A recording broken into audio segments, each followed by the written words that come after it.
ಅತ್ಯಂತ ಒಳ್ಳೆಯ ಸುದಿನ ಅನ್ನತಕ್ಕಂಥ ಮಾತನ್ನು ಹೇಳಲಿಕ್ಕೆ ಇಚ್ಛೆ ಮಾಡ್ತೇನೆ. ಯಾಕಂತಂದ್ರೆ ನಿರಂತರವಾಗಿ 14 ವರ್ಷದಿಂದನೂ ಕೂಡ ನಾವು ವಿರೋಧ ಮಾಡತಕ್ಕಂಥ ಒಂದು ಕಾರ್ಯ ಇವತ್ತು ಪ್ರತಿಯೊಂದು ಮಾಧ್ಯಮದ ಪ್ರತಿನಿಧಿಗಳ ಸಹಕಾರದಿಂದ ಹಾಗೂ ಇಲ್ಲಿಯ ಸ್ಥಾನಿಕವಾಗಿ ಈ ಸದ್ಯ ಚಾಲ್ತಿಯಲ್ಲಿ ಇರ್ತಕ್ಕಂಥ ಒಂದು MLA ಸಾಹೇಬರು ಬಾಬಾ ಸಾಹೇಬ ಪಾಟೀಲ್ರು ಇವರ ಸಹಕಾರದೊಂದಿಗೆ ಅದು ಇವತ್ತಿಗೆ ನಮ್ಗೆ ನೆರವೇರಿತಂತ ಹೇಳಕ್ಕೆ ಇಚ್ಛೆ ಪಡ್ತೇನೆ.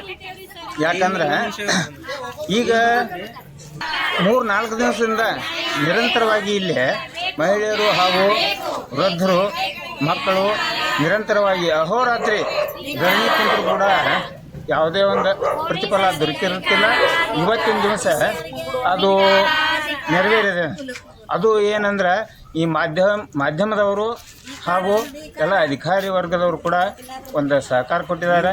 ಅಥವಾ ಈ ಮಾಧ್ಯಮದವರಂತೆ ಇದಕ್ಕೆ ಸಾಕಷ್ಟು ನಮಗೆ ಪ್ರೋತ್ಸಾಹ ಕೊಟ್ಟಿದ್ದಾರೆ.